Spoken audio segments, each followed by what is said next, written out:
o nascimento de Cristo, a grande dádiva de Deus para todos nós, incomoda mentes e corações. Deus se fazer homem, entrar na nossa história, na história humana, para nos resgatar, isso deveria levar todas as pessoas nessa época do ano em que se relembra isso, se celebra isso, isso deveria levar todas as pessoas a uma reflexão. Isso deveria levar todas as pessoas a uma confrontação daquilo que é em relação ao que Deus gostaria que fosse. E é por isso que muita gente tem procurado tirar Cristo do Natal. O Natal cada vez mais tem se tornado, e já é praticamente só isso, uma festa profana. Uma vez eu vi uma festa de Natal numa casa com roda de samba.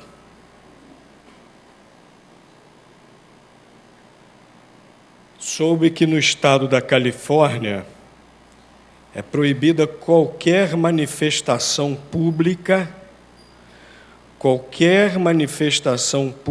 que lembre o nascimento de Cristo nessa época do ano. Repito, no estado da Califórnia não é permitida manifestações públicas que lembrem o nascimento de Cristo nessa época do ano. Porque Cristo nos incomoda. Você, quando se defronta com Cristo, sempre é levado a uma questão: o que você vai fazer de Jesus? O que você vai fazer de Jesus? E nesse episódio aqui, relacionado ao Natal, da visita dos sábios do Oriente, nós vemos aqui 3 opções diferentes. Vamos ler aqui o texto completo, nós só lemos 2 versículos. Aliás, o texto completo não, vamos ler só até o versículo 6, depois a gente lê mais alguns versículos. Mateus, capítulo 2, versículos 1 a 6. Tendo, pois, nascido Jesus em Belém da Judéia, no tempo do rei Herodes, eis que vieram do Oriente a Jerusalém uns magos que perguntavam: onde está aquele que é nascido rei dos judeus?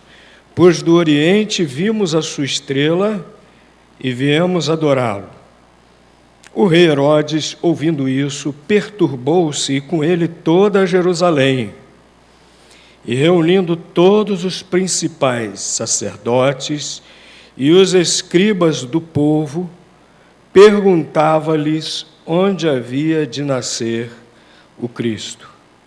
Responderam-lhes eles: em Belém da Judéia, pois assim está escrito pelo profeta: e tu, Belém, terra de Judá, de modo nenhum és menor entre as principais cidades de Judá, porque de ti sairá o guia que há de apacentar o meu povo de Israel.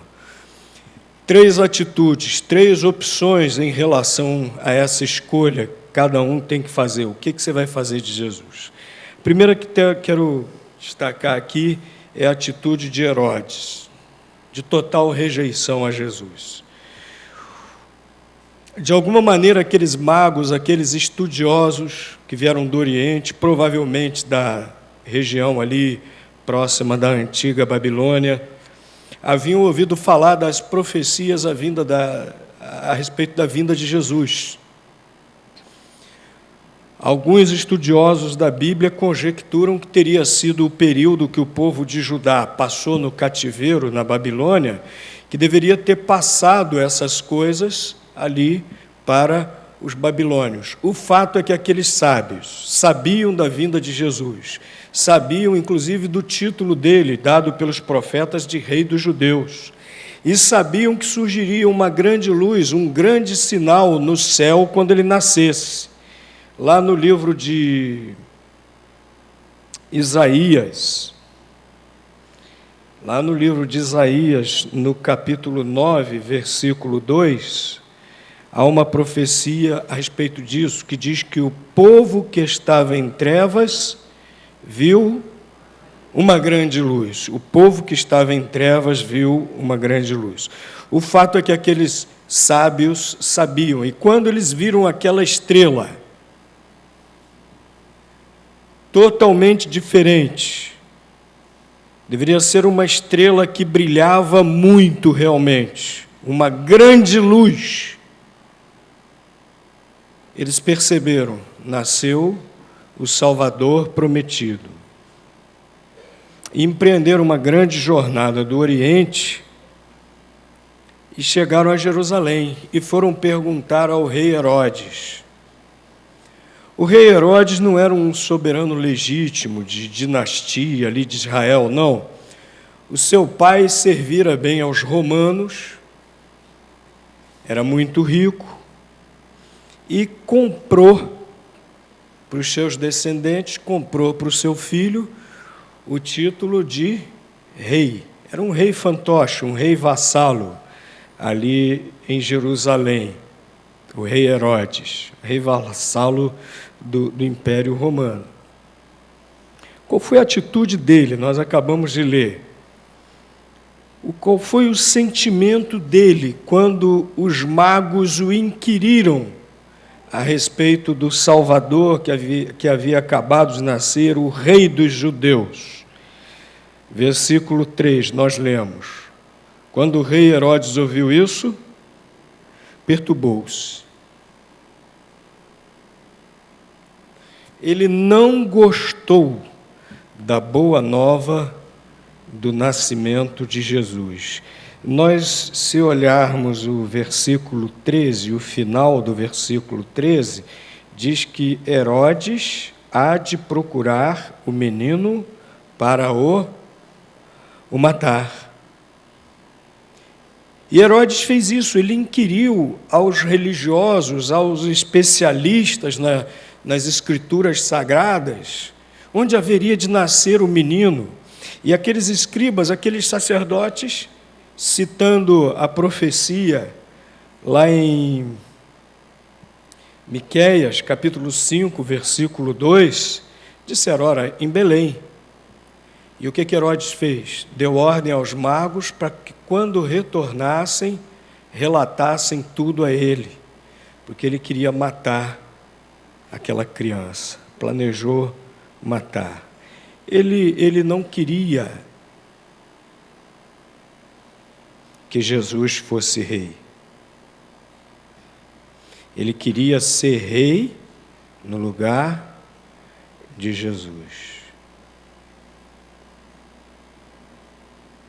E hoje em dia também tem muita gente assim, que rejeita Jesus, porque continua querendo ser rei da sua própria vida e procuram matar Jesus. Tem muita gente hoje em dia ainda que procura matar Jesus.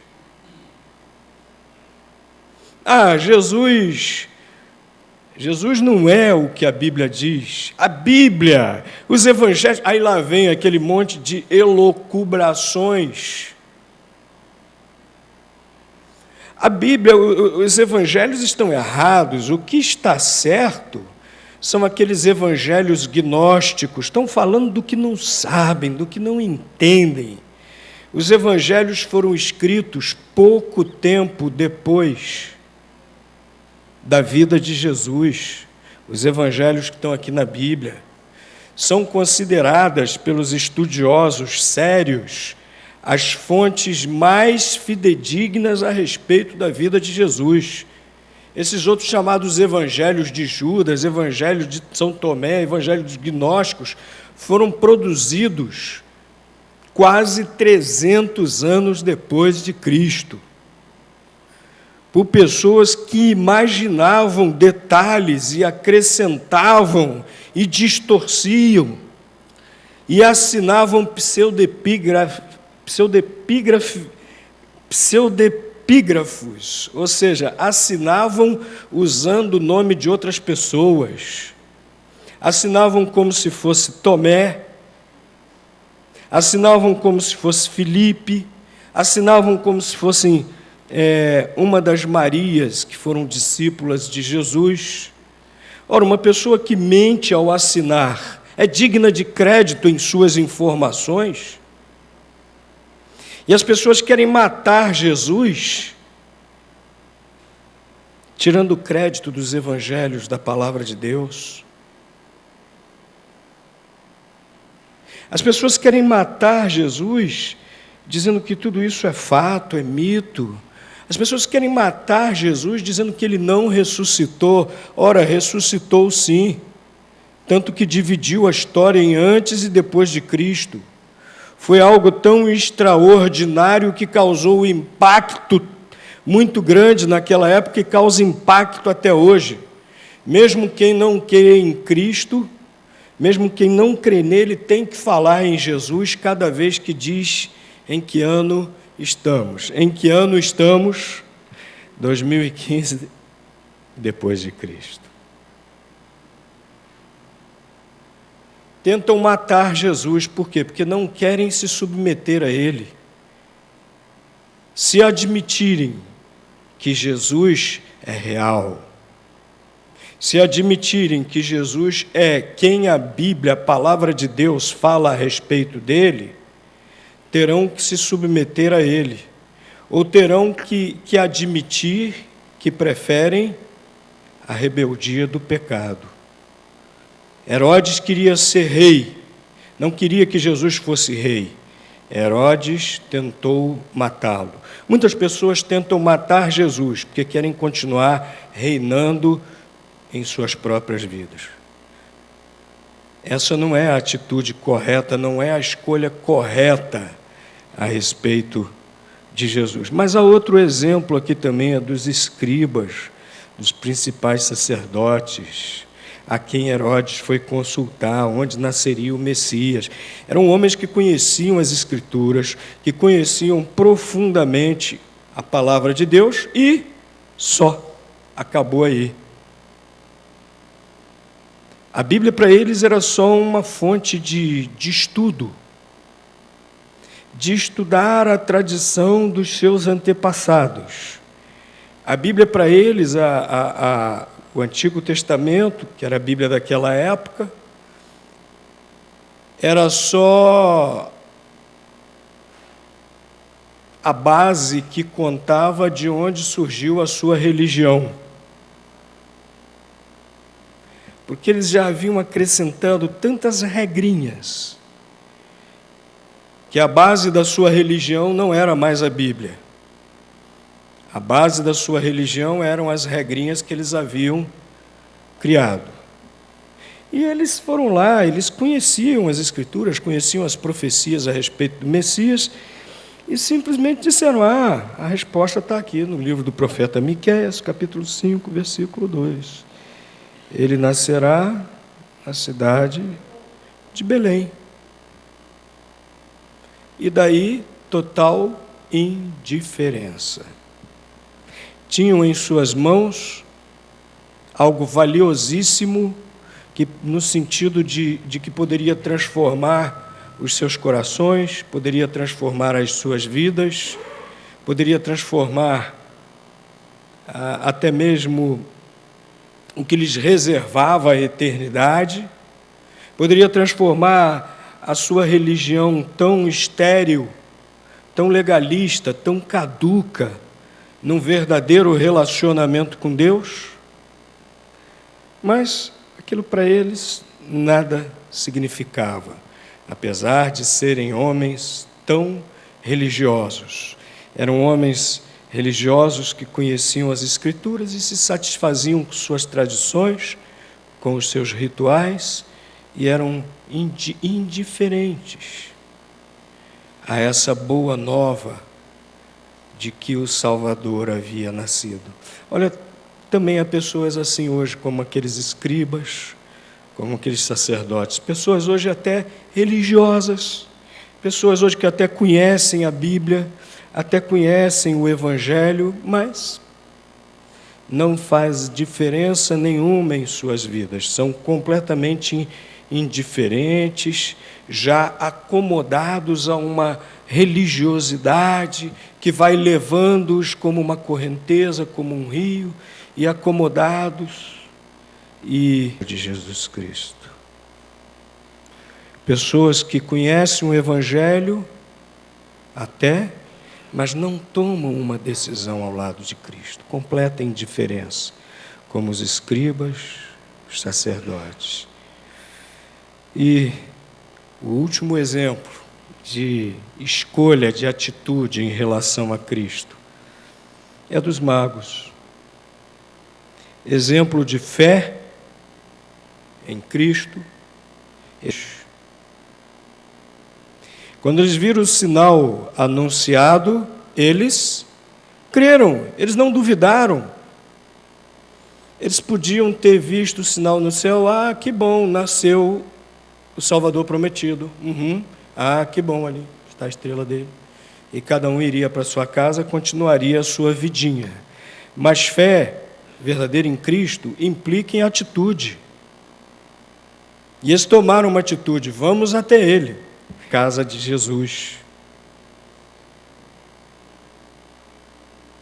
E eles chegaram lá em Jerusalém e chegaram inquirindo, perguntando: onde está? Onde é nascido o Rei dos Judeus? Eles tinham absoluta convicção, ainda não tinham visto, mas creram na palavra de Deus. Lá no livro de Hebreus, capítulo 12, que é o firme fundamento das coisas que não se viram e que se esperam, porque estão prometidas na palavra de Deus. Não são coisas que eu espero porque eu botei na minha cabeça, eu inventei, eu quero que seja assim. Não. Coisas que nós vimos, mas esperamos porque estão prometidas na palavra de Deus, que é o registro fiel da revelação de Deus. Aqueles homens creram e perguntaram, dizendo: aquele que é nascido. Eles acreditavam, eles sabiam, antes de ver, fé na palavra de Deus, fé em Jesus Cristo. E mais, eles foram até Belém, encontraram a casa de Jesus, versículo 10, que viram a estrela e se regozijaram com grande alegria, viram a estrela, diz, versículo 11, entrando na casa, viram o menino. Passaram-se meses desde o nascimento de Jesus. Jesus não estava mais na estrebaria, não, igual os presépios mostram. Quando os magos foram visitá-lo, Jesus não estava mais em estrebaria, não. Já estava numa casa, né, que seus pais haviam alugado, haviam comprado, haviam providenciado. Né? E eles entraram, e mostrando-se, o adoraram. Ajoelharam diante daquele menino, diante daquela criança. Isso era uma gentileza? Era um costume da época? Não. Estavam adorando Jesus como Deus. E prostraram-se diante dele. Era o ato de um servo, seu mestre, do seu Senhor. Aqueles homens, por crerem em Jesus, por terem fé verdadeira em Jesus, submeteram-se a ele. Ajoelharam-se diante dele, reconhecendo que Jesus é Deus e, portanto, colocando suas vidas à inteira disposição dele, em total obediência. Aqueles sábios são exemplo de verdadeira fé em Jesus. Eles fizeram a escolha certa.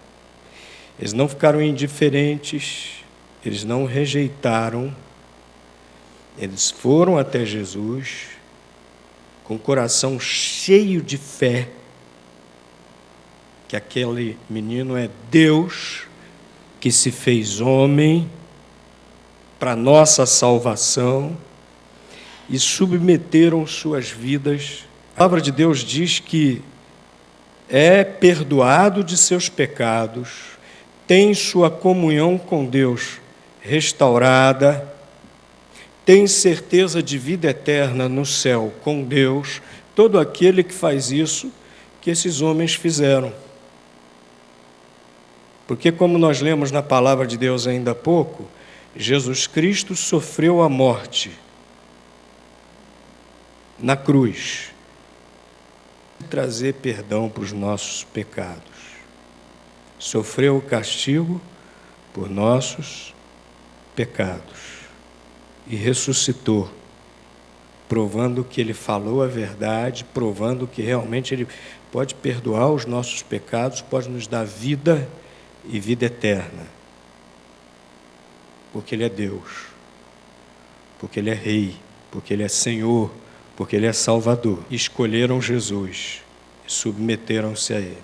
Qual é a sua escolha? A do rei Herodes? A dos escribas, da indiferença, ou a dos magos?